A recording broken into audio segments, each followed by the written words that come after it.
But yeah, before when I was like going through my drawers, and I'm actually like a secret hoarder of your bottles. Like, I've got really? loads of like empty bottles, but I was like, at least I know now. Like, and I don't know if I've like, I don't know why I've saved them all, but I think just because I think they're so magical. I have thrown some Huh. of it. I haven't like kept every single bottle, but like I have ended up like hoarding a load. But yeah, like I've realized like the ones that I kind of go back to is Ganesh, Unburden, my personal assistant, and I've tried In Love as well. Mhm. But I haven't tried the And beauty formula one.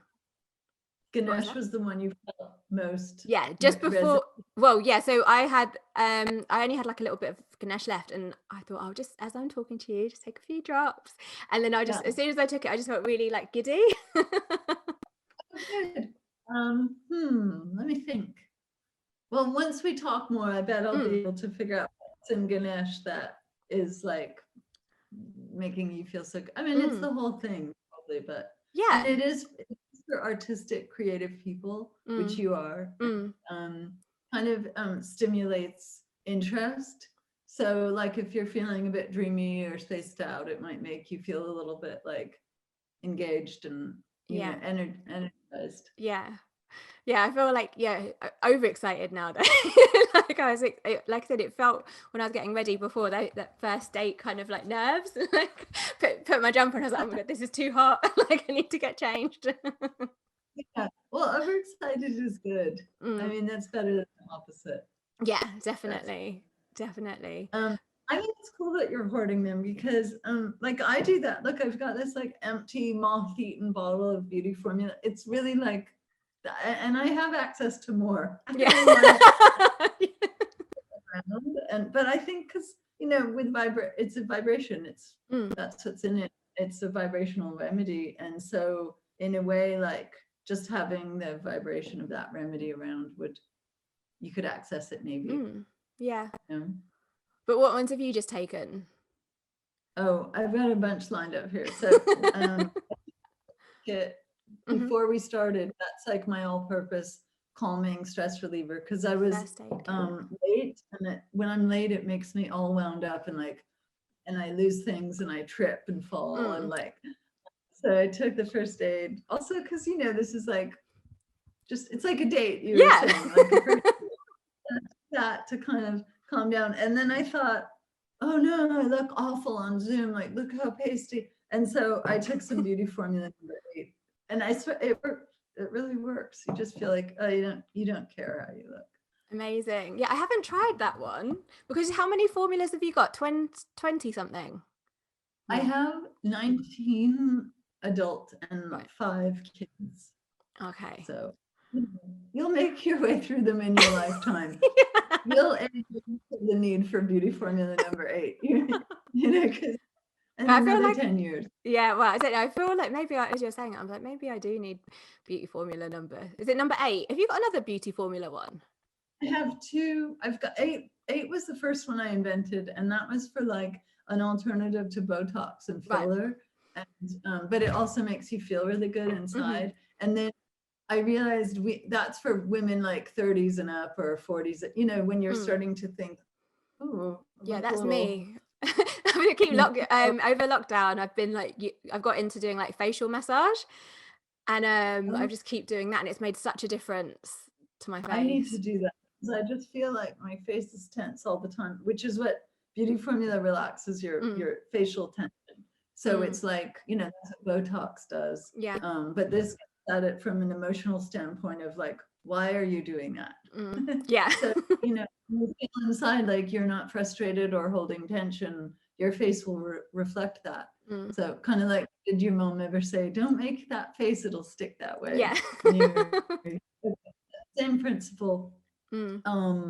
And then, but I have a beauty formula 7, which is for younger, like preteens through, so Mm. it's less anti-aging and more about like beauty and clear skin and like confidence in your identity and not comparing yourself to others and peer Mm. pressure and like all the things that happen when you're young and you look in magazines and think Yeah. like that you don't want to be yourself and you should be different. And so, and then I'm coming out with a rosacea one. Ooh. We did a trial and it was really, really good results. So that's coming soon. Amazing. And like, how do they work for any, like for me, I'm like, I don't care, they just do. Like, but for anybody that is like, how do they work? Well, they're so different than what we're used to. So like we're used to things that affect our physiology, and even with herbs and alternative medicine, they'll work on our organ systems and body.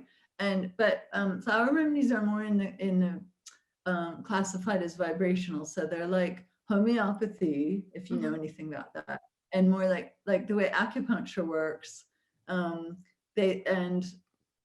Anything that accesses life force, the chi, or so that affects your kind of an energy within you, that it will stimulate self-healing. So we all have a self-healing mechanism that is just a super intelligence in our, not just in our bodies, but in our spirits. And so the flower remedies work by like, I'll tell you more about how they're made and stuff, but the idea behind them is that they flood you with positive feelings, and the negative traits go. So like, rather than what we're used to is fighting against things like antibiotics and antidepressants, and you suppress. With these, they like with jealousy, for example, like you would take holly and it would flood you with love. And then once you're just filled with love, the jealousy just goes. Like, rather than don't be jealous, that's a bad feeling. That, like, calm down. It's not going to calm you down. You're crazy. That never works, because you know it's in there. Like, oh no, I will reveal myself. So this is like the idea behind them is, but they're made by. They've been around since the 30s, and they were invented by a British doctor named Dr. Edward Bach, he wasn't just a doc, he was like a pioneer in vaccines and immunology, and he was a very big researcher, and had a Harley Street office, and he felt like the body only was being treated in medicine. He felt unsatisfied with, like, his patients would come back and maybe they'd have no arthritis, but they'd be still depressed or grief-stricken. And he thought, this is not complete healing. Just the body being better is, to me, not, this isn't enough. Like that. So he thought that like homeopathy believes, is that all illness begins in a disruption in the spirit.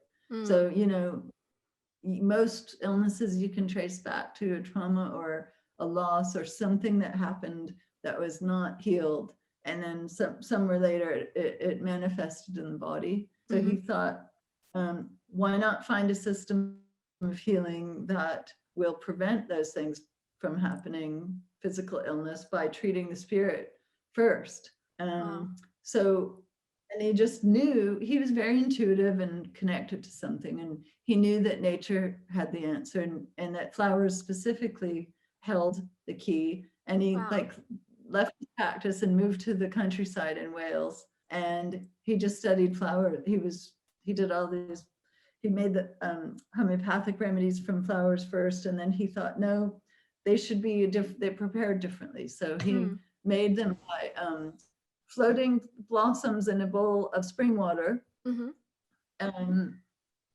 crystal bowl for some reason. And that water was then charged with the energy, the healing energy of that flower. And then he would go to his patients who had illness and he tried them on them. And, a woman with migraines, he would give the remedy for her personality type, not for the migraine. So it's just a totally different way of thinking. And her migraines would get better, but also she'd be happy. So that's how it started. And he discovered 38 different essences. So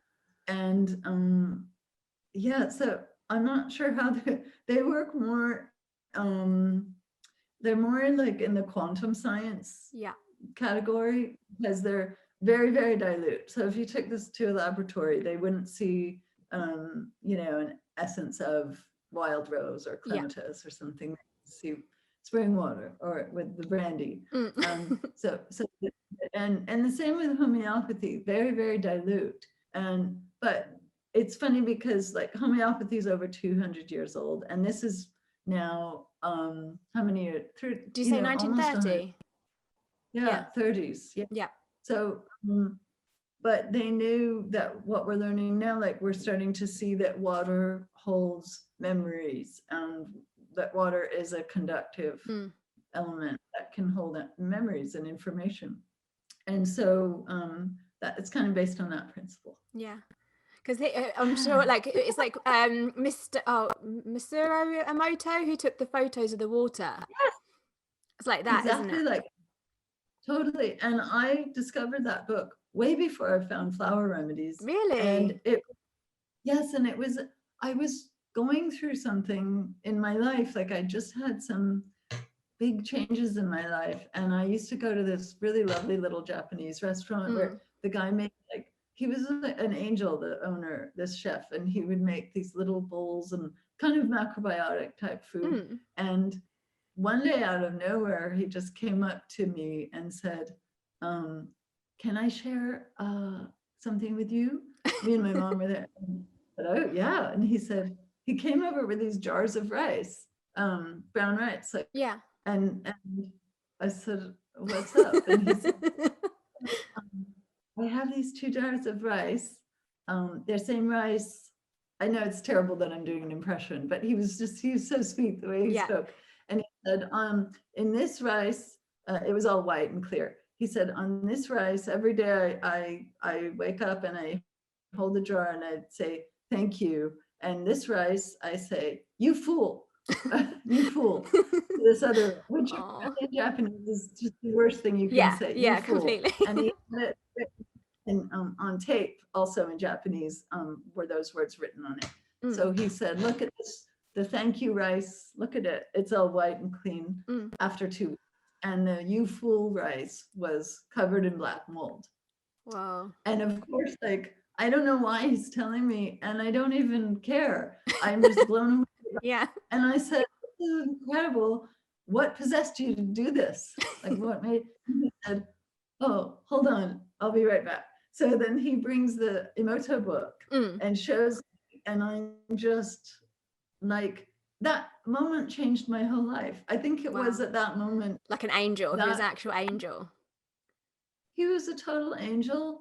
And like, that is the thing that I needed to see to open my mind to the possibility of everything that I got into from then on. I was like in a different paradigm, you know? Yeah, I'm getting like full body tingles as you're saying that. Yeah, and sometimes I forget about that book or talking about that book with people to help them understand. And I think I'll start sharing more about that book. And for people listening, you should talk about it because it's so cool and beautiful. Yeah, and so it just blows you away. Just I mean, also it's quite mind-blowing in a sense, because we're like, when say that you're saying the full thing instead of the rice, we're saying that to ourselves, and we are however many % water.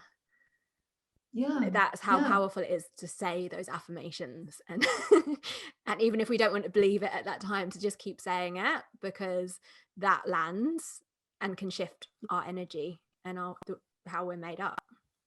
Yeah, and those patterns become like, you know, if you do the same thing over and over again, if you draw a circle in the same spot over and over again, you're going to get an indent, you're going to get a circle shape, right? Yeah. That's what we're doing. And everything's about patterns and vibration.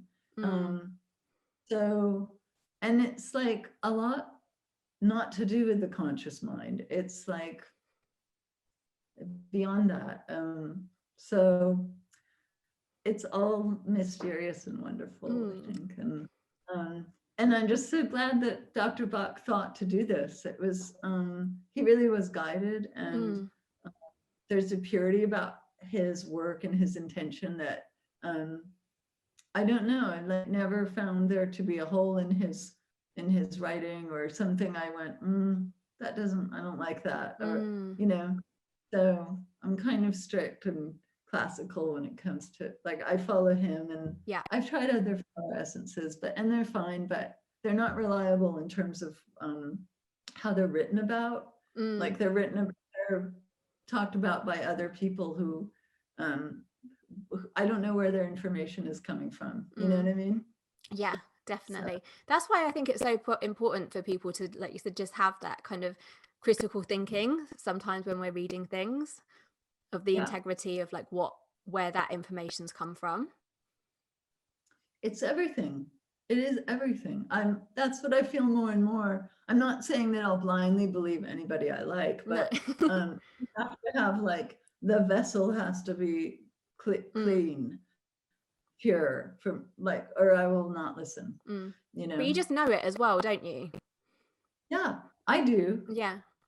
And I'll tell you, like, in the past, my biggest missteps in life have been when I didn't listen. I knew, and I, like, in personal relationships or work things, or where I knew that the source wasn't good, and I was, oh, why do you think that?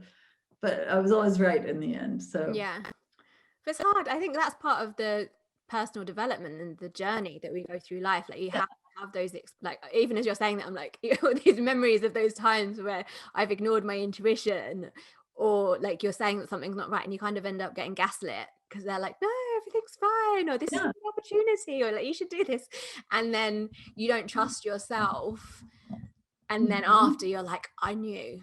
Maybe that's kind of, there's a remedy serrata that I should take more often, but that's for people who are very, like, there's the positive is they're very intuitive, and that's how they should live their lives. And when they're imbalanced, they're out of balance, they doubt everything, and they go against their inner knowing, and they do these foolish things, but they always say, like, I knew better. And so I've needed that a lot. Like, I was even not taking Serato is a super Serato thing to do. Yeah. I'm not going to take it. Yeah. But I think something that I keep coming back to at the moment is, like, we resist the thing that we need the most. Even if it's something that's going to make us feel better and maybe improve the way we're living, we resist it. Like, and that's what we need the most. But then when you do that. Why? Yeah. I've listened to you on the To Be Magnetic podcast, and I've listened to you on Alexis Wass's podcast. I love that one with you too, because it just feels like you're having, like, such a good chat, and you're like old friends. And I feel like part of your world.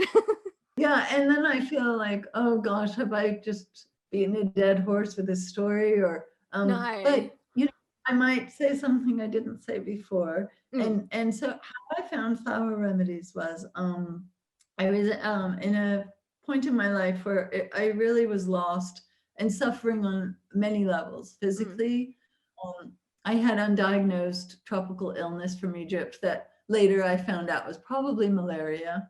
But for 5 years I had fevers after this trip to Egypt, and nobody could figure it out. And then I was also I was grief stricken, and I had an abnormal number of people die, and really close people to me, people I was in love with, mother figures, like, that all died within maybe a year and a half. And then I think I just felt like a shell, but I didn't know how bad I was. I was just very lost and kind of searching for answers. And so medically, I got nothing, and no answers for the malaria or the health stuff. And I was kind of wasting away and losing weight, and I had terrible anxiety. I started getting really anxious, and also just I just had a lot of body shame and hated the way I looked. And I was an actress at the time, just for money. Like, I did commercials and modeling and stuff. And, I just think about my hair. Oh, if it's my hair is wrong, not, my spirit's wounded. Yeah. But by chance, I was always, like, trying to find a picture of a hair color I could take to my hairdresser. I used to be a hairdresser. I used to have clients. I used to be a hairdresser. Just find the picture, then I'll get the right haircut. Like, my whole life, that's the problem. So my friend who knew that I was always looking, sent me a picture of this British model, Jodie Kidd. And said, you kind of look like her. This color would look good on you. So I started Googling her frantically, you know, stalking Jodie, basically. And I come upon this article of her. It's just like she's got no makeup and she's with this woman and they're by the ocean. And I click on it and it's like a story about her healing journey. And this flower remedy practitioner who, and it said Jodie Kidd was tired all the time and having panic attacks and losing weight and this and that, and nobody could figure out what was wrong. And then she went to this woman, Diana Mossop, she's in England, and she said she did this test and she gave her flower remedies and she cured her. And I just thought, like something like the full body chills you were talking about, I just went, this is the answer, this is my answer, this is it. Wow. And I knew about flower remedies, just like Rescue Remedy, and I'd seen them in the health food store and I'd tried them and they never worked for me. You know, I love the idea of the magic drops that like, oh, this is for confidence.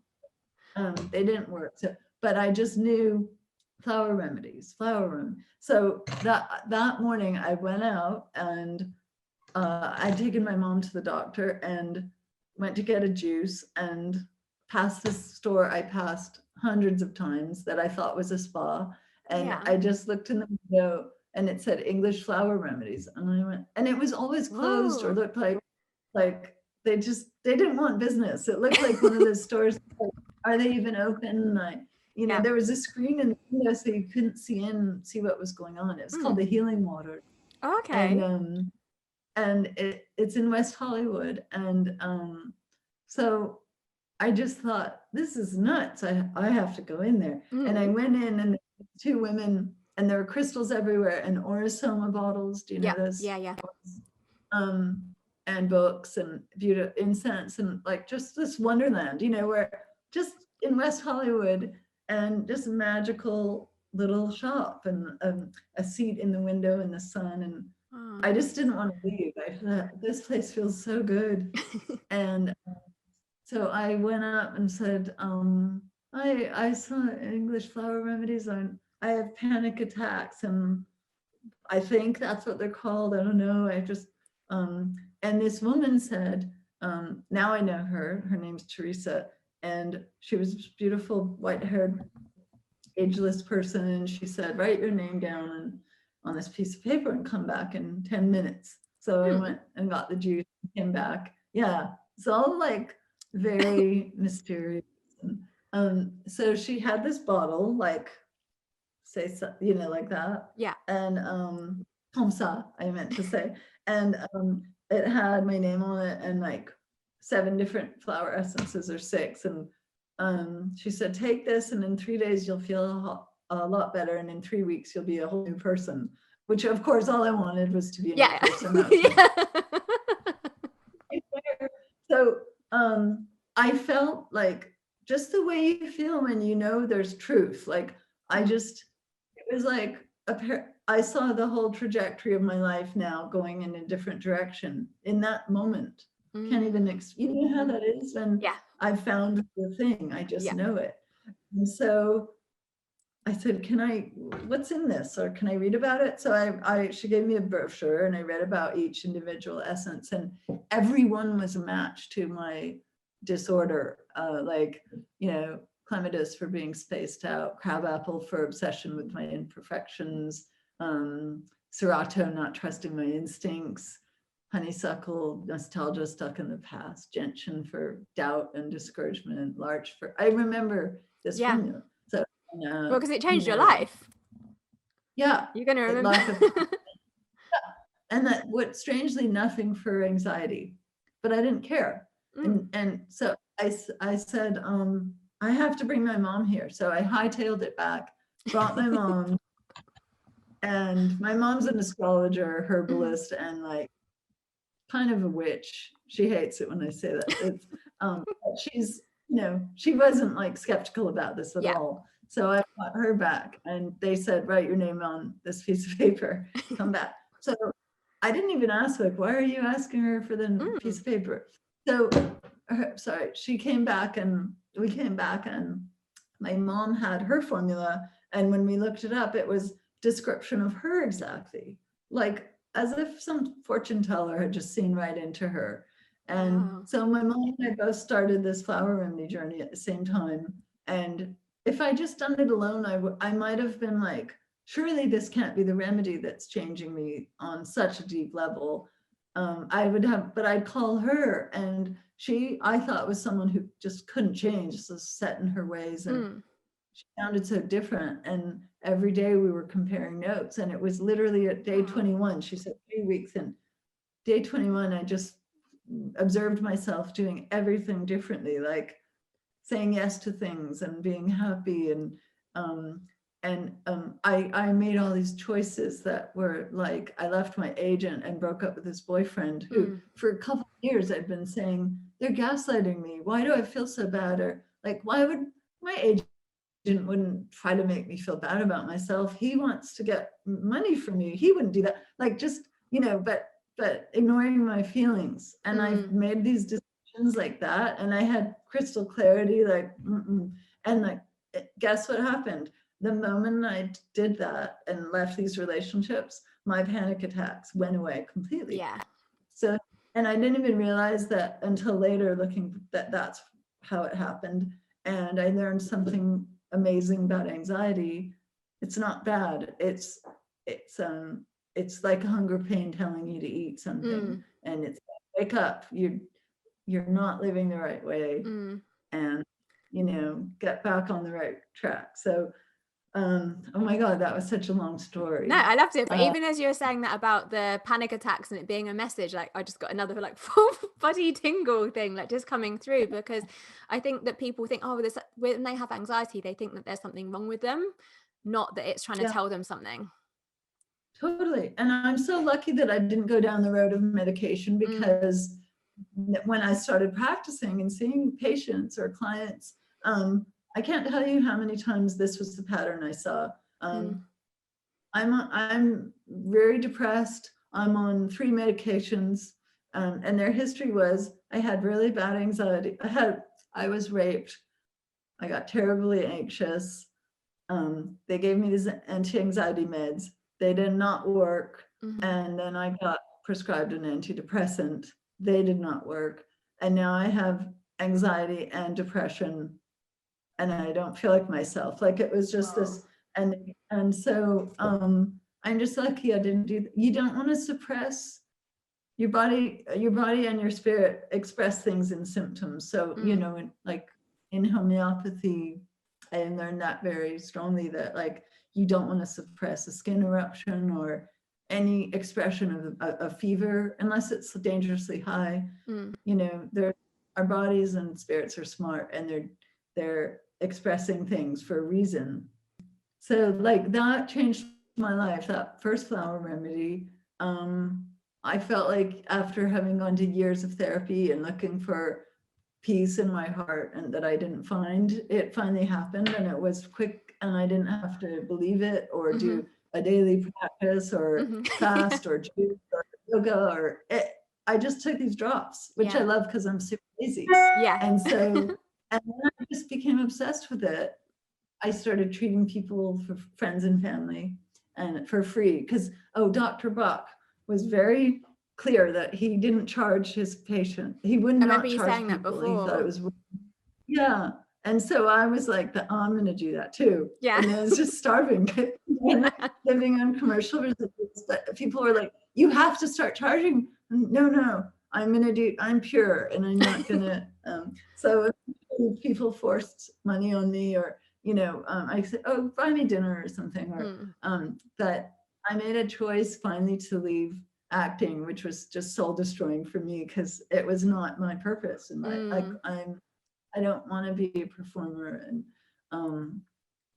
and then I thought, I'm going to do this professionally, even though I don't even know what this job is. There isn't this job. Why will create this? The woman who helped me, she did it, but it wasn't her job. It was this thing that people did kind of on the side, or maybe as part of another practice that they did offer. But I thought, this is my only calling. I've never felt this way. my whole life I had felt this kind of like lost feeling about what I was supposed to do. The only thing I knew I liked doing was writing. But I wasn't writing that much at the time. And so this felt like it consumed my every waking moment and gave me endless energy and joy. And like, that's when you know you're doing what you're meant to do. Yeah, in definitely. Life. Yeah, I think that's the sign, isn't it? When you've got like infinite energy and fight when I don't know what, as you were saying, what do you know what human design type you are? Yeah, I'm a manifesting generator. Oh, okay, I'm a generator. But when you were saying like with acting, you're just like exhausted. I think for me, like as a generator, whenever I'm doing something that I'm not into, it takes so much energy from me. And when I was hairdressing, I used to just feel burnt out all the time. I was like, I've got adrenal fatigue, I'm so tired. And then I remember I was gradually cutting down my days, because similar to you, like with all of the things that I do, I didn't know anyone that did it full time that could make a living, like doing crystal healing and tarot readings. And Right. so like I gradually phased out hairdressing, and then I ended up just doing, I'd handed in my notice and I'm like, just can you just do like one day a week, like we don't want you to leave. So I did it for a month, but I was like exhausted as if I'd worked a whole week. And then I'd already learned about human design by then. I was like, it's because I'm a generator, it's because I don't want to be there. But whenever I'm like, with all of my work now, like I can, it's hard for me to switch off, but when I get in the flow with something, Yeah. you're just in that alignment, aren't you? You're kind of in this slipstream. Oh, I'm that too. You know, I'm like, oh, I'll look up one thing and there'll be a book open and then it'll reference something. I'm like, I gotta open the other book Yeah. on my computer, and I'm just surrounded with, you know, and like, oh my God, it got dark and I haven't eaten. I'm not, you know. Yeah. Yeah, it's good. It's a passion. But I wonder, like, because I'm wondering if like some people that are listening to this, like, how do I find my passion? Like, how does that come? Because I'm trying to think, like, for me and for you, like, it's not necessarily like being in the right place at the right time, but I guess in some ways it's like when you kind of stop looking. Like if you were looking at the haircut, you were looking for the haircut for Jodie Could, and then it kind of like took you in this. It can be the most unlikely places. Whereas I think sometimes people think their sole purpose is in this neon sign, and it's this like moment and this epiphany, but it's just these kind of connecting of dots, isn't it? And following the breadcrumbs. And when I look back, I mean, every single thing that's happened in my life, I felt like was supposed to happen, even tragedies. Yeah. I mean, I do believe in angels or guides, and I think like sometimes I just wasn't getting it and I wouldn't save myself, and someone just plopped a thing down and said like, okay, is it gonna take a Jodie Kid hair color to get her to go to that? Maybe that's what they're your guides. But like, we know we've got our way in is the hair. Like if we give her any other sign, she's not going to get it. The hair, give it to the hairstyle. And you know, I think to find your purpose, like I think that Serato thing we were talking about it's kind of the key to everything. Like if from birth you were allowed to follow your intuition and your whatever was guiding you to do whatever you wanted or explore whatever you wanted, and not be told that's stupid, or no, you have to do this. You have to know all these different subjects in school, and you have to do the, you know, if we would find what we were meant to do. But it's like all of these layers of conformity and programming, and then the self-doubt that comes with that when you go, I'm not good at anything. Well, you're not good at things you hate, you know, that you don't love doing, pointless. So then on top of the being lost, you're also like lacking confidence, and you think you can't do shit and you're a fuck up. And so there's just, I think that like so much of healing and living is undoing things. Like, yeah, definitely. I think that very much, that like in my work, I always, and I talk about this like the first time I heard Michelangelo was asked, how did you create the statue of David? That like example of, it's like human perfection. You've seen the statue of David, like male perfection. Just, and he said, it was easy. I just removed everything that was not David. And I went, oh my God, that's what I do. So rather than having to give you extra things to find what it is, you go, well, what's inhibiting you from, because I think we're all born with a purpose and we all have this calling, and it's like, it's our soul wants to have an experience. And it doesn't matter if it's that you're a bus driver or, you know, a line cook or whatever, or you cure cancer. Yeah. But you are born with something, and you can get back to that by just removing these layers of stuff that's clouding your clarity, you know. Yeah, I think for some people as well, like what they're good at is something that they do so naturally, so it doesn't stand out to them. So it's a bit like the washing detergent that you use all the time, you stop smelling it. So like with our talents and those things, we're like, oh, it's just what I do, like that's just, you know, like we kind of brush it off. But that thing that we're innately good at that we do without thinking is often the clues of what we're good, what our purpose is.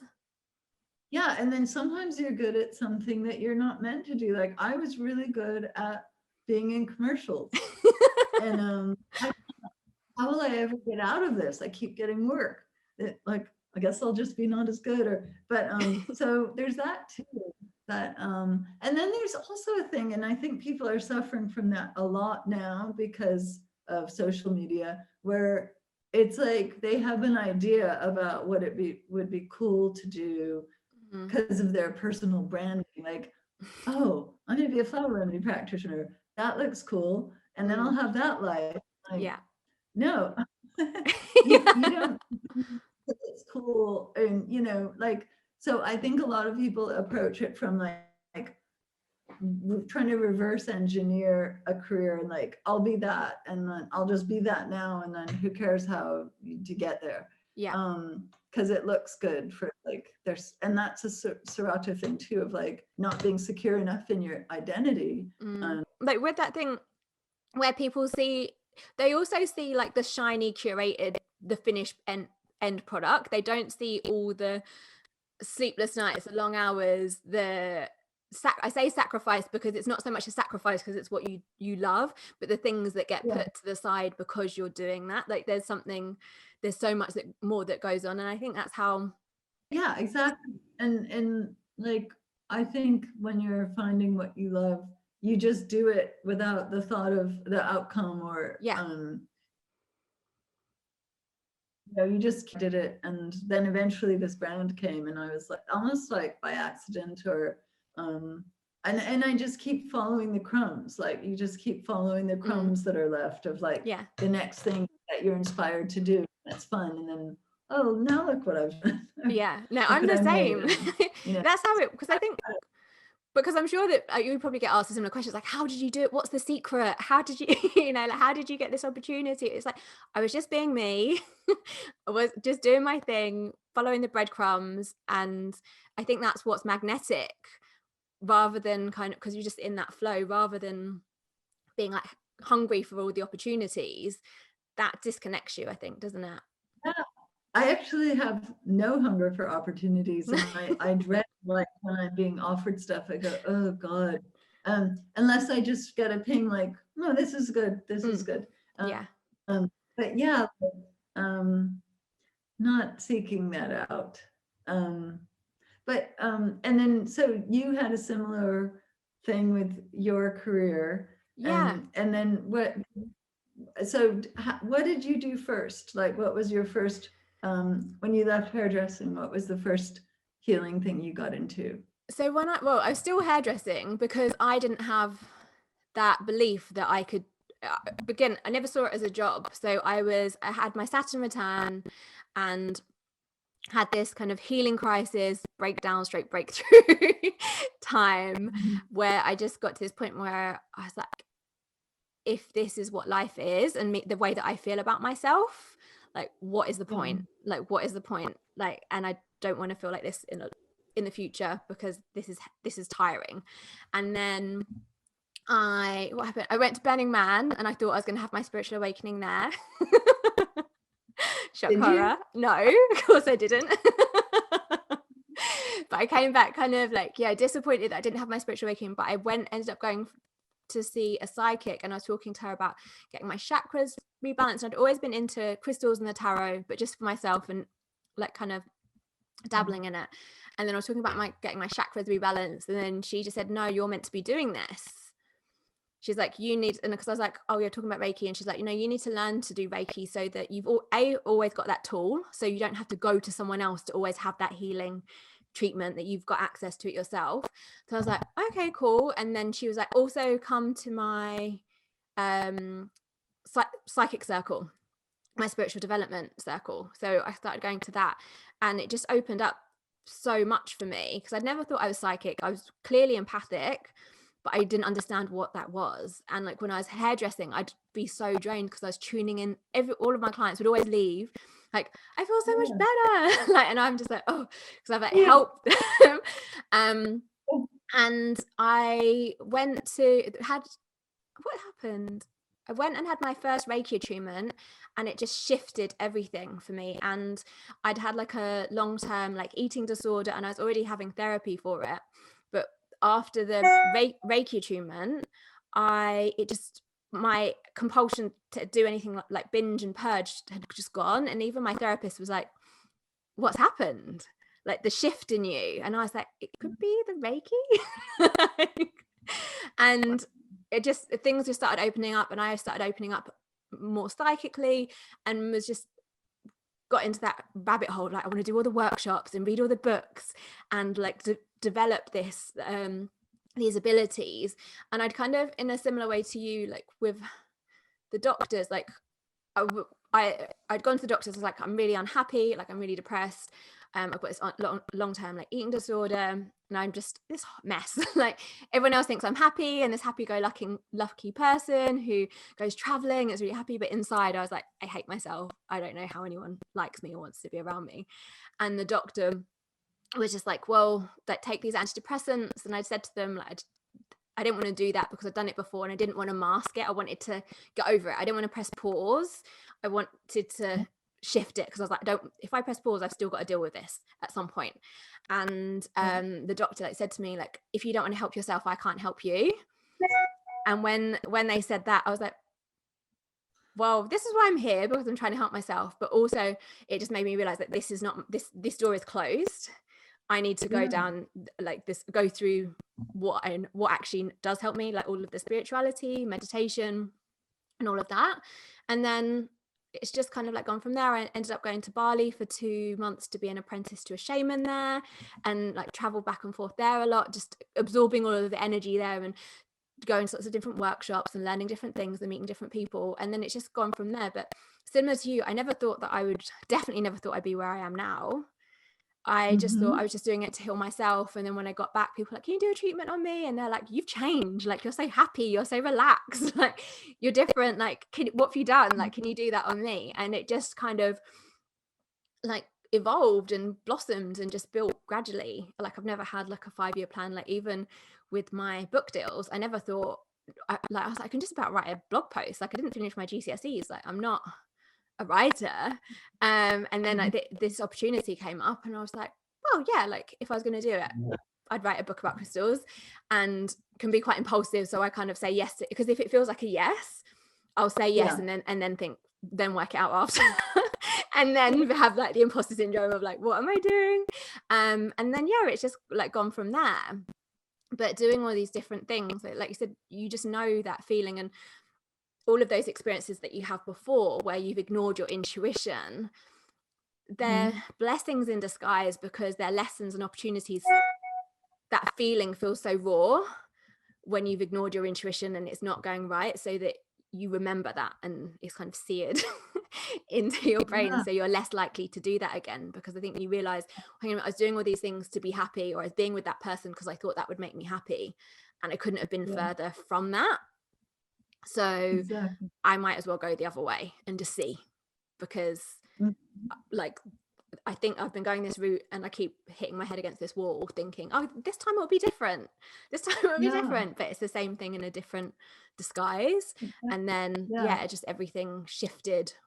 I think everything shifted when I just started saying yes to myself rather than saying yes to everybody else. Oh, yeah. I like that. So, and then you wrote your book. And then I wrote my book, and then I finally left hairdressing, and what did I do? And then left. I'm trying to think when I left hairdressing, like 3 years ago now. And then wrote my other book, and then now we're here. Now I've got a podcast. Yeah, I wrote so I released my second book called Luna this summer. But it feels weird, like it doesn't it's nice obviously seeing it in other people's hands, but because of lockdown and everything, like you don't have the celebration, you don't have seeing it out and about. It kind of doesn't feel real, even though it is real. Yeah. So, but yeah, like it's like good, and then it's quite nice to, I don't know, I find like book writing is quite consuming for me, and so I'm kind of enjoying. When I wrote the Crystal Code, I think I'd learned so much in the process that I wanted a do-over, like I wanted to do it again, like but with what I knew now. So I was like, and I think I was in that honeymoon phase where I'd forgotten about how hard it was writing the book. So I pitched the second book, and then after I was like, what was I thinking? I'm trying to promote my first book, trying to write another book, and like all of these things. So now I'm like not in a rush. I'm open to writing another book at some point, but I'm not in a rush to like do it. I'm liking the space to just. How about an idea? Do you have an idea for the? Yeah, I think my next, I'm scared to say it in case my publisher's like listening and then they're like, are you ready? But yeah, I think the next book would be about the tarot, and just working with that, because the tarot is the tool, like as with crystals and as with the moon, but the tarot is something that I use all the time, and the more that I work with it with my clients and with myself, and it's not just reading the card, it's taking action on what that card is saying. It's not like, oh yeah, that's a nice idea, that's nice. Like I really take action. I like that. It's practical, because so many times reading and it might be even accurate, but you're just like, I don't know what to do with this information.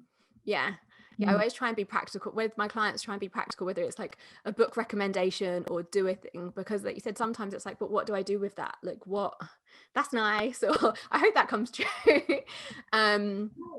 But for me, like especially when I read for myself, like I'll always like journal on the card and really dig deep on what that means and what I need to do with that. And I think that's also just how the cards talk to me as well. It's not just the kind of like, don't just look at us, don't just kind of nod in agreement, but actually do what we're telling you, because if you want the change, like you've got to do things differently.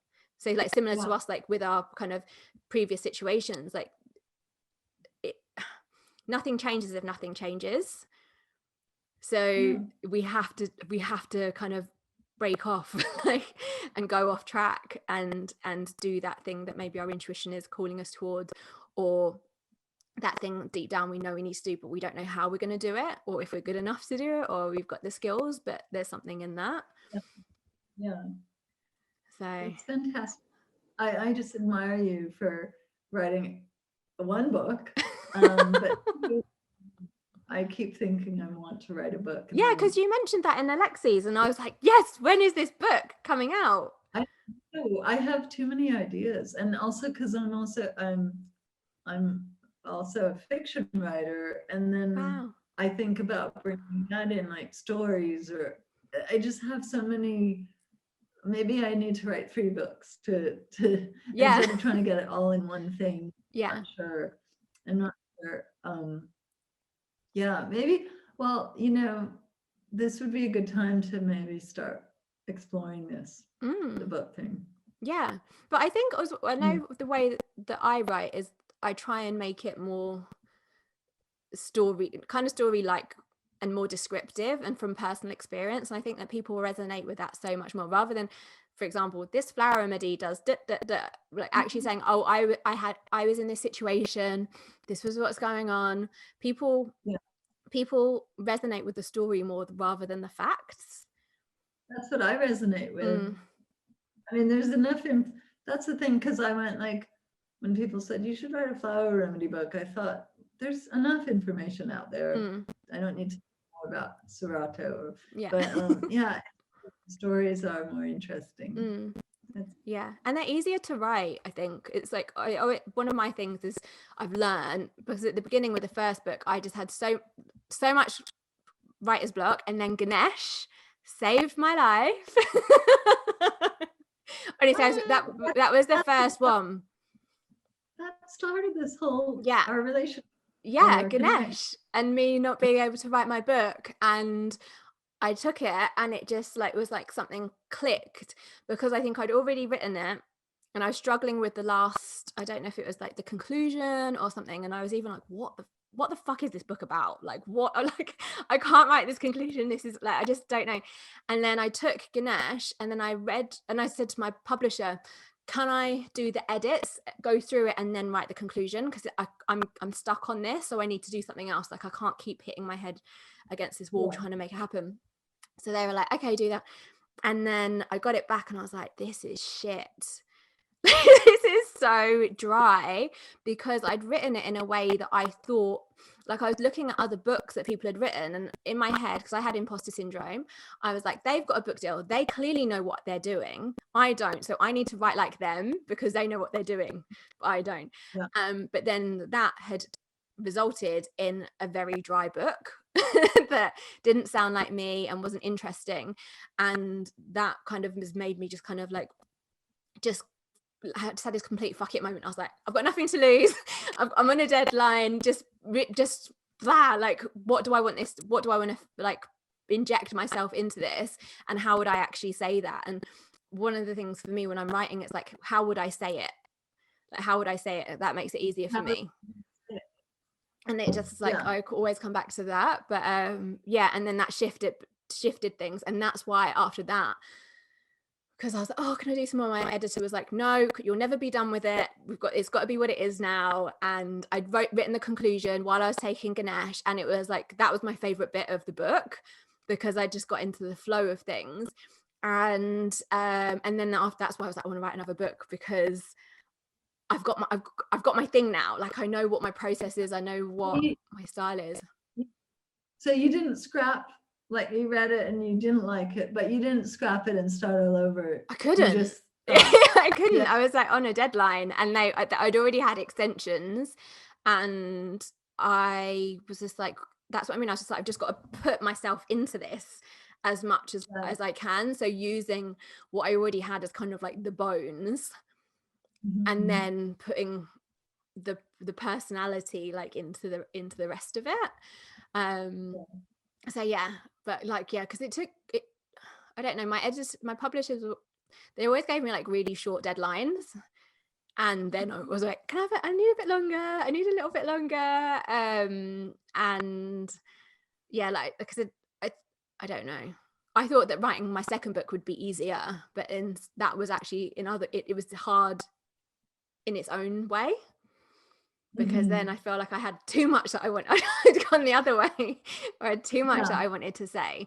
But then breaking it down into a formula helped me, because it's like, what is the purpose of this? Like, what needs to be in there? So then you can think, oh, maybe that could be an Instagram post instead, or maybe if I had a podcast, that would be the conversation that I'd have, and kind of actually working out what goes in the book really helped me. Yeah. That's great.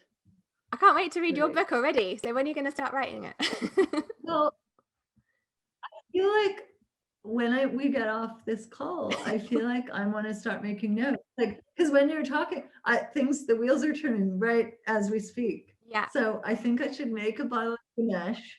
Yeah. And start this. Yeah, do it. I'm serious. I feel like something's happening right at this moment. What do you feel like held you back from writing a book to this point? Just because you've got too much that you want to put into it? Too many ideas? No, or? I think I'm kind of a Ganesh person. Like, that was one of the first formulas I made, because I made it for myself, because I do have self-sabotage, and I fear failure, and I get easily distracted, and I go off on tangents. I have all the things that could stop you from creating a masterpiece, and like just doing it, and so I think it's that, like, yeah, there's probably some fear and easy distraction. Those are the big things. But Yeah. look, I've identified those things and now I can address them. And Yeah. and it's also making time. Like I go to Greece a lot, and when I used to go there before before smartphones and computers and stuff, I would notice that if I was just left to my own devices in a room long enough with nothing to do, I will start writing. Yeah. And so so much harder now, like everything's binging, Yeah. vibrating. And you feel like everyone knows that you're reachable and they won't even allow you to not return. Did you get my text? I texted you, that kind of thing. Yeah. You're not allowed to not be available. And it takes a lot of work to not be available. Yeah. And so I'm going to try that. And I think if you just create the space for the thing you want to do, that eventually it'll start happening. Yeah. Maybe. You have to. That's what you have to create the space for it to come in. It's like, otherwise, like, you've got a full table and you've got to clear that so that new thing can come in, because otherwise like you can't fit it in. Like, is there a remedy for boundaries? Like, what remedy would you say is for boundaries? Others that I should be taking on too. I have a new one, Pathos. Oh yeah, I saw that. You've got to try this. Have you tried it? And I haven't tried it yet. I saw it on I think I saw it. I was thinking about it earlier because I was like, oh yeah, you got that one. But yeah, I'll check that one out. I'll send it to you. It's perfect for you. And that's for I mean, it says it's for empaths and sensitives, but so it's good for boundaries, like energetic boundaries, which I definitely need help with, and also like emotional boundaries and putting yourself first and stuff. So yeah, maybe I'll do that one. Yeah, I know, it's like a reverse consultation.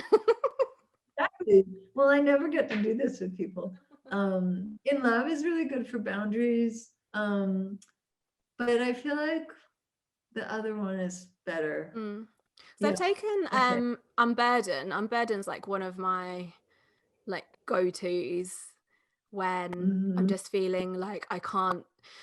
Again, it's, I think, a boundary thing of not being able to switch off and feeling like you need to be available for people and like loads of things to do. And I found with the remedies, I don't know if I notice it so much, but when I start taking a new remedy, normally on day 3, I'll have like this surge of like overwhelm, and then so it's like it all bubbles up and then it just shifts.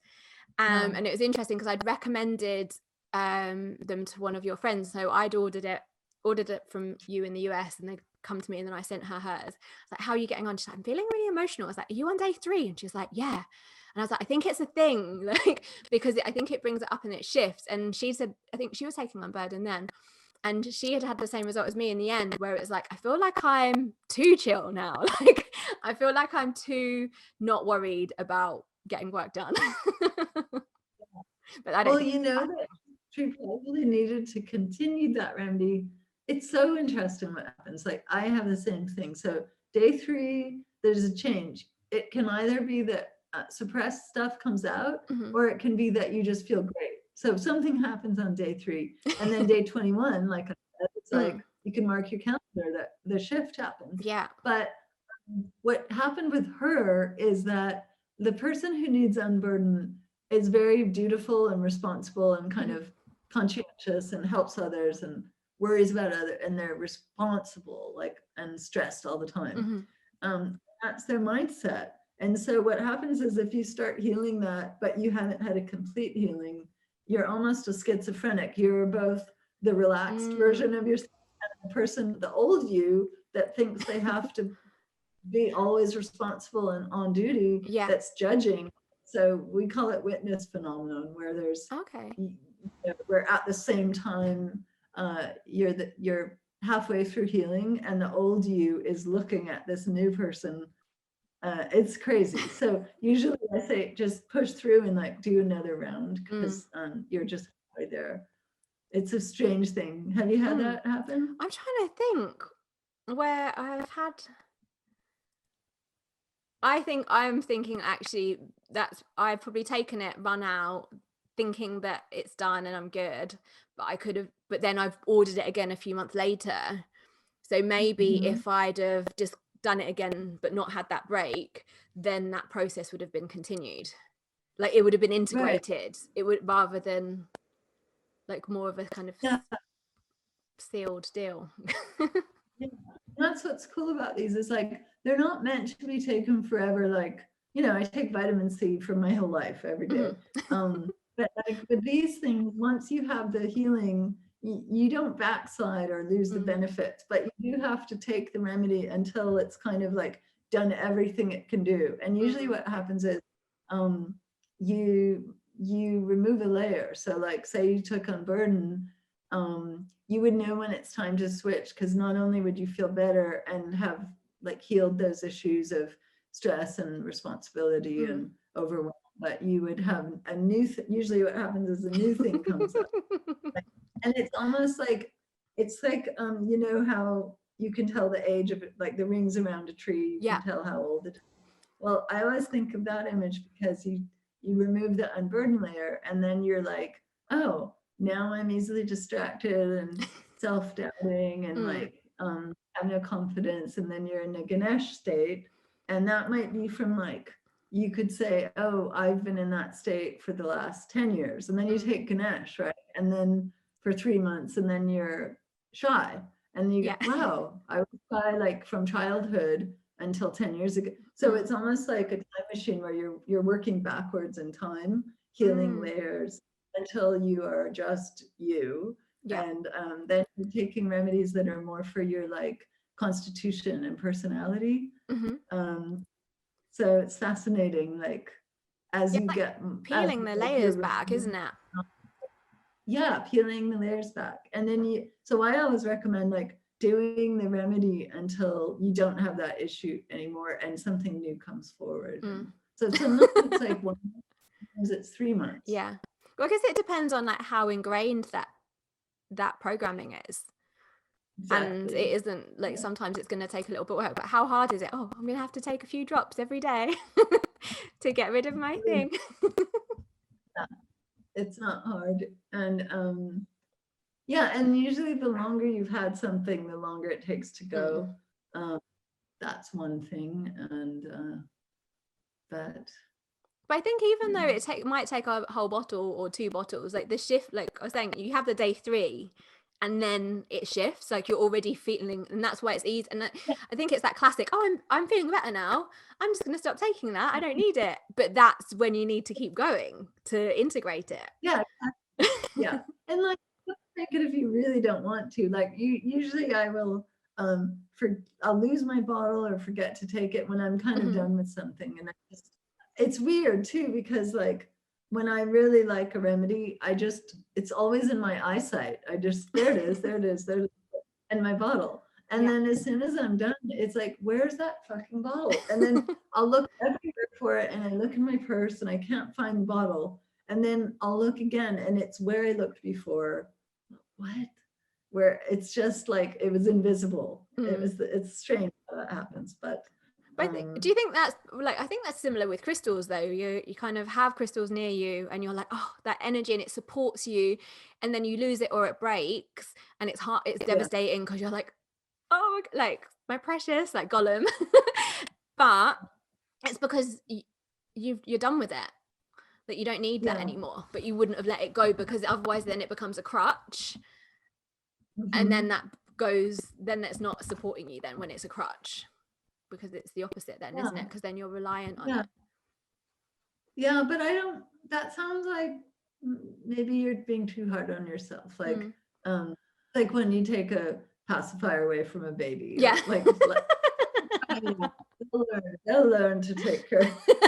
Hey, crutch, who cares? You know, oh, crystal crutch. That's a great product idea. A crystal crutch. When you get older, for older people, can you imagine like with a crystal handle or something? That would be really cool. Very cool. What are your favorite crystals right now? What are you recommending? So I am working with this one called it's like optical calcite. I led a like full moon thing the other night, and I was like saying everyone connected with their crystals or their rings for a ritual, and then I had chosen that and was like, right, we're all going to meditate. Well, you don't have to, but because the mission, if you choose to accept, is to meditate with your crystal every day for the next 21 days and see how you feel on the other side. Because I used to do that, and when I used to lead crystal workshops, I used to like I would just work with that one crystal for a whole month before the workshop, so that I would intimately know the energy and really kind of channel it and connect it with it and look at life through the lens of that crystal. And so much would come through for me, like the shifts, like even when I was having meetings about my book deal and I was still hairdressing, didn't want to be there, and I was having meetings about the book, and my publishers and my agent were like, this book is happening, we need the proposal like it within like not like in a few over like in less than a week. And I was like, oh my god, how am I going to do it? And I was like, right, try and do that in between working at the salon and doing these things. And I was meditating with citrine, which is what I call it, like the patron crystal for people pleasers and procrastinators. So I was meditating with citrine all the time, and I was like meditating with citrine. I was like, citrine, what do I do? And citrine was like, phone in sick. And I was like, no, surely that's not the phone in what sick. Did citrine say? Phone in sick. So call in sick, don't go to work. Yeah. And I was like, no, citrine, like that's like, surely that's my ego, like surely that's not citrine and my higher self telling me to phone in sick so that I can do this proposal. And I like kept and it's like phone in sick. I was like, no. So I was like staying up late, trying really hard to get everything done, and it still wasn't done like the night before the deadline. And in the end I was like, I've got a choice. What am I saying yes to? Like, this was one of the things that comes up for me with citrine is like, how many yeses are you saying to yourself compared to how many yeses you're saying to other people? And with citrine at the time, it's like, am I saying, do I want to say yes to the book deal or yes to being stuck at the salon?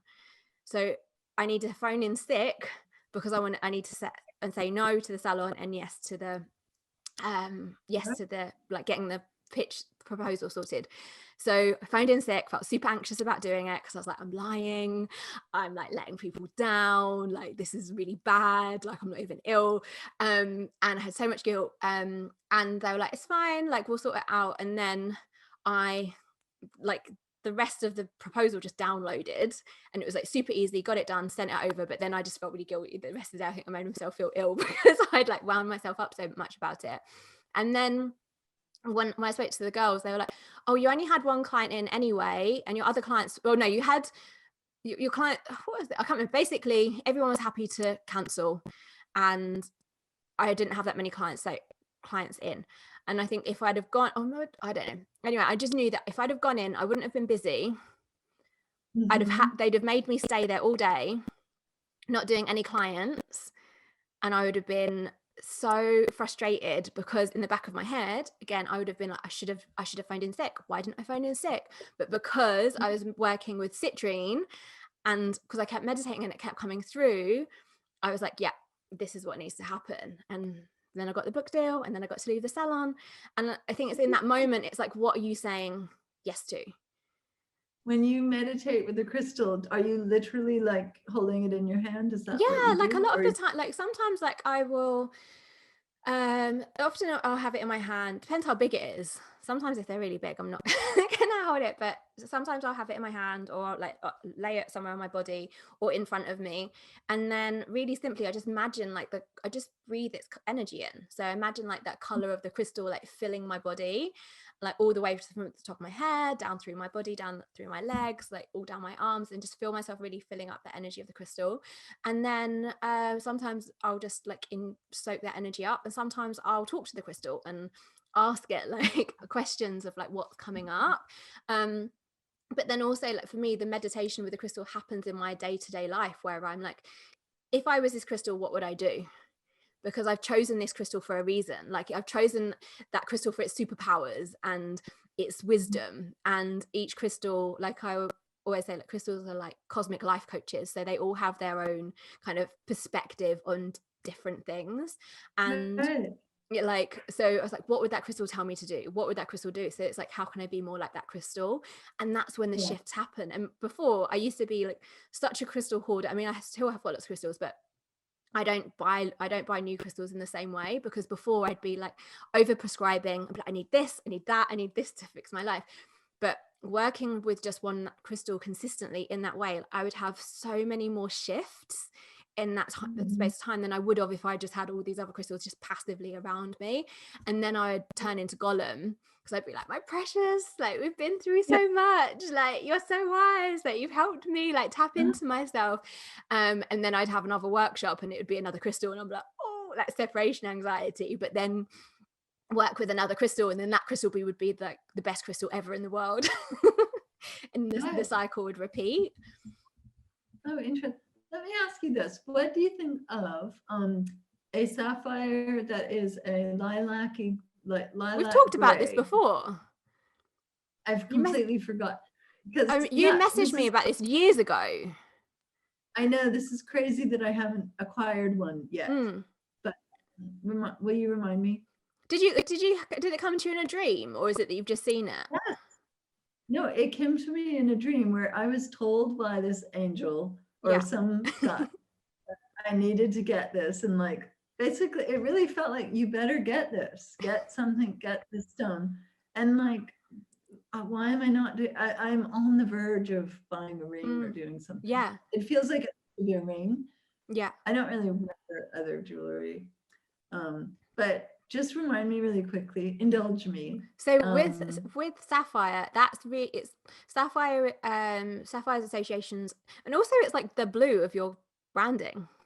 No, but it wasn't. But it's like a grey one, but sapphire makes me think of that blue. Oh yes, that blue. It is that. But yours blue. is more grey. She was so specific. Like, she had this divining tool with different gems on it. It was a little ball. She was rolling it around like to figure out which one. And she stopped on a blue like that. And then she went, no. And then she turned it some more. And it was this not lavender, not gray, but it's somewhere in between, like the way a moonstone looked. Like a bit iridescent then. What is it? Like iridescent, like, you know, when it shimmers, or more grey. It was raw. I didn't see it as like faceted or shiny, but it was, you could see through it a little bit like a moonstone, like a kind of raw gem, grayish purple, grayish, the word lilac was in. I'll look, because I have got a little bit of, so because raw sapphire, like not the gemstone quality, can be more grey like and more purple looking. Like it's more like dusty. So the gemstone version like is like that, but raw sapphire can be, it's more like more opaque, so the light doesn't travel through it in the same way. But it can be more more grey purpley. But it's just finding that one, isn't it? Because they all crystals, it's so unique, so it's the cut and where it's come from, and if it's a slightly different mixture composition. So sapphire in general, what do you think? Communication and self-expression, so writing and like intellect and channeling and sharing what you know and retaining information and sharing all of that. So it's interesting. Okay, you know, I've got a whole list of things to do after we get off this. This is great. I'm going to make notes in the book, and I'm going to get that sapphire. Yeah, you have to let me know, because you could easily get it made into jewelry, into a ring. Yeah, for sure. And then choose which finger, because all of your fingers mean different things, don't they? So maybe have it on your Jupiter. That one. That's what I was thinking. Yeah, Jupiter. Is that what you think? Yeah. I have stopped, your middle finger, I think, is your Mars or Saturn, but it's more heavy going. So now I'm like, no, I avoid wearing rings on my middle fingers. But your your index finger is like your Jupiter finger, which is good for like asserting yourself, but also expansion and luck. But yeah, all of the fingers, my friends are palmist, and like they all mean different things. I've written about it briefly. What is the? I can't remember. I can't remember. I just chose I was like, Jupiter, luck, expansion. That's the only finger I need to know. Like that one and the definite no. That's what I was thinking too. But also, and I think, oh no, pinky I think is writing. Pinky is Ooh, I do Mercury, like I that. think. Do you think that when you have a I'll check pinky it. ring, you look like you're in the mafia? No, I love it. I had a pinky ring last year and then I lost it, and then it was gold plated, and because it was gold plated, I loved it so much. I was really good at like taking it off, but because I didn't want to ruin it and get it knocked. But then because I did that, I lost it, and then I was like, Was I'm gonna. it a signet It was or a like a signet. stone? Yeah, it was a signet ring it was from a designer, a British designer called Rachel Entwistle, and it was like a lunar ring, so it had a moth and like a little moon on it. But she does Ooh, sapphire. She does sapphire. I think she does sapphire. I'll send them to you on Instagram. I'll DM them to you. But I loved having. There's something about it that the pinky pinky rings that I think are ring. really cool. Okay. But they would Pinky be rings. me, pinky or index. So I'm sure it's Mercury or Jupiter fingers. They're my like yes, definite. Okay, But I love it. the different ones, I can't remember they're the only ones I care about. That makes sense. Mm. Okay. So the question that I ask everybody Oh, on the podcast is, if you could go to another phase in your life, and it could be to enjoy it or to give yourself a message, what would it be? When would it be? there's so many times I want to go back. I've been so nostalgic lately, and I never used to be. I mean, the less philosophical part of me would want to go to this point where I was like very whole and integrated and like in my power before a lot of shit happened to me, and just say like, listen to your intuition. That's really the message I would tell myself back then. And then I thought, well, then would I not have had all the experiences that I needed to have to learn everything I know now to be a healer? I don't know that I would have learned what I needed to know. I might still be an actress. Doing commercials.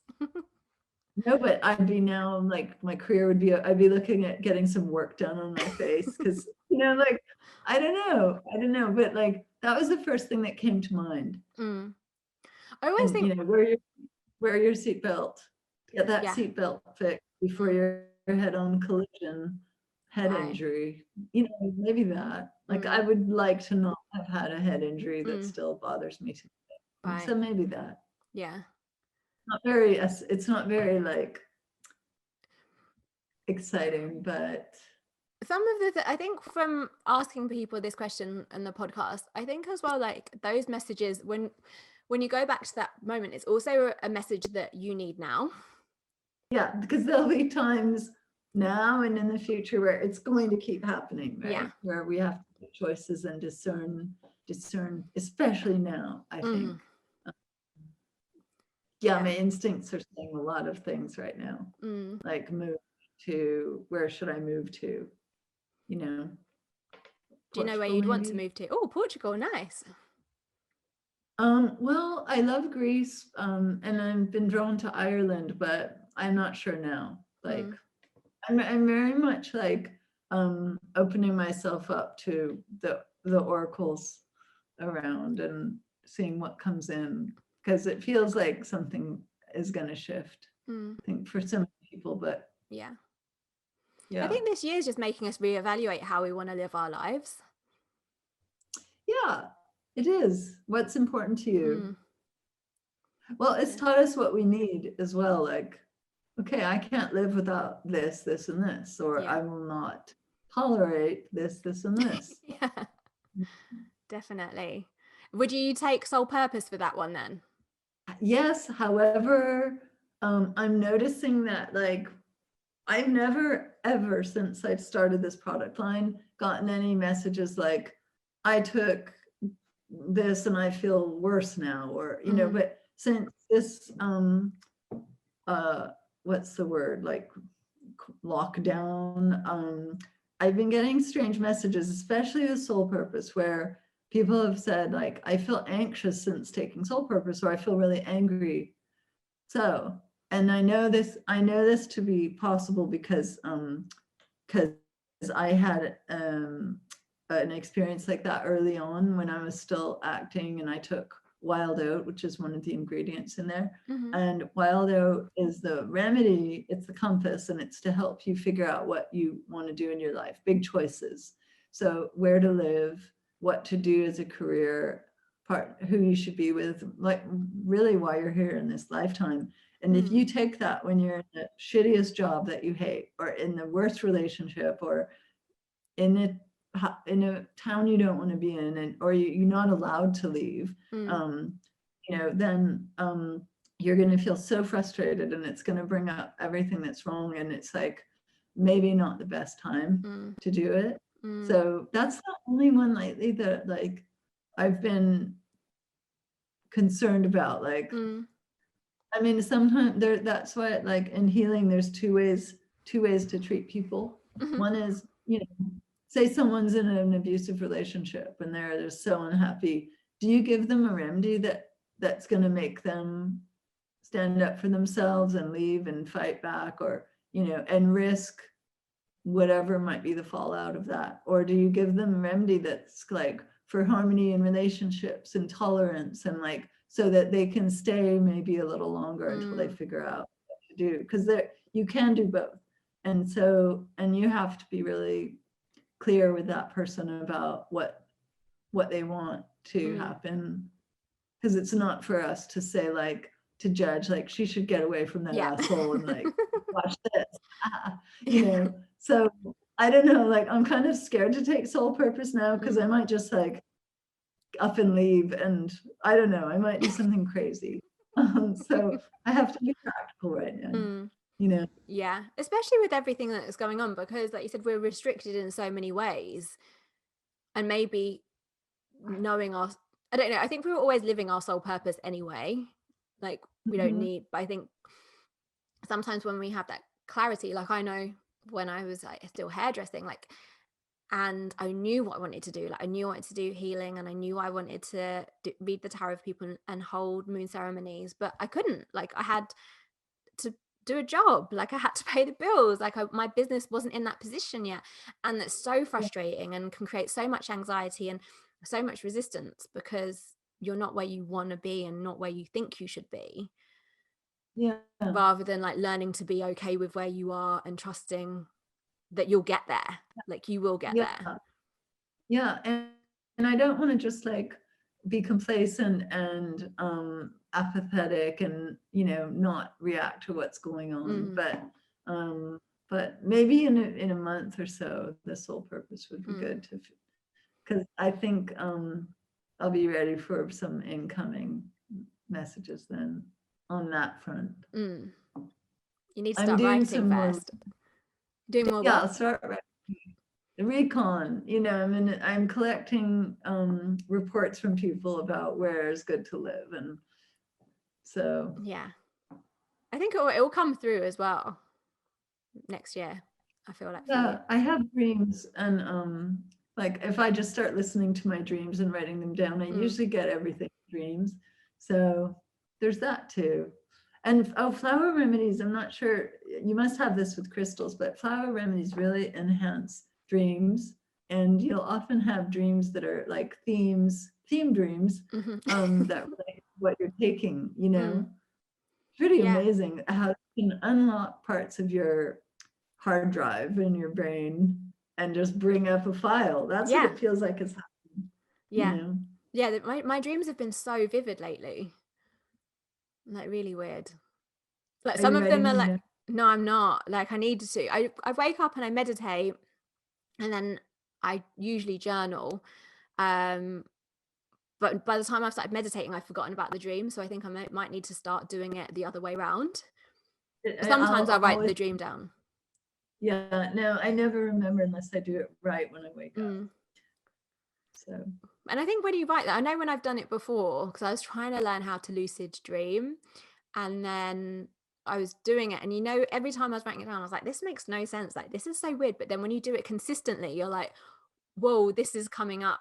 I think it was about food. There was always like a food thing going on in it, like, but it wasn't about food, it was what it was representative of, and the different things going. What was it about food? I'm trying to think. I think it was when I was still hairdressing, actually. So maybe it was still about food then. But it was just how it just kept coming through in different ways. I think, yeah, I have a theory about food, that it relates to the mother and your relationship with the mom and nourishment, because that's the first connection to her is like being fed Yeah. or not Oh, fed yeah. if you weren't fed, or, you know, what do you think? Yeah, I've never thought of it in that way, the connection with the mother and food and being fed. I've never thought of it in Yeah, that way. like eating disorders and nourishment and breast milk and femininity and yeah, and feeling fulfilled, like emotionally filled up, that we get in childhood from the mom.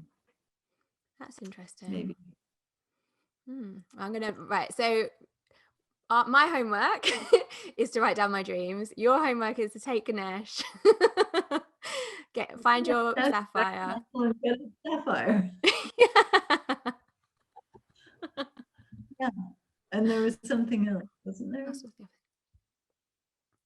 I'm trying to think. I'll listen back to it. I'll remind you when I've listened back. Send you some pathos. That's yeah, what I'd love to try it. That'll be easier than writing the book. So yeah, first step. Yeah, you'll love that one. Know it. Yeah, because I thought, when did you bring that out? Last year? No, just this like year? Oh, at the beginning of May. I don't know. I'm just throwing that out there. Yeah, I've lost track. I've got no concept of time. But yeah, maybe May or June.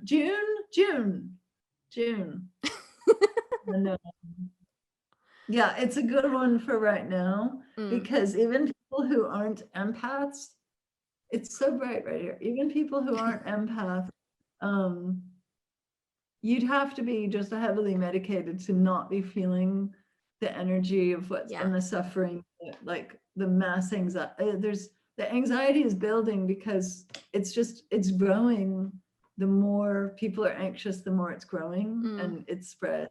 And so I think that is the one for right now. I feel like for everybody. I know. I'm trying to think. Like, I haven't seen it. Maybe that's why I haven't tried it, because the people that sell it in the UK don't stock it. Oh really? I think I haven't. Yeah, people need this, because I was thinking, because is it Amelia Noir, Wilder Botanicals, a UK stockist? Yeah. Wilder, they're great, and they should have a bunch in right now. And then, you know, I'm sad because Remind Studios, the meditation studio, used to have like a whole line almost, and then I don't know what's going on with them, but they were kind of like my London distributor. They were just, I could always send people there, but they haven't ordered lately, so I'm not sure if they're closed or. But Wilder is good, and they're in London. Have you been in there?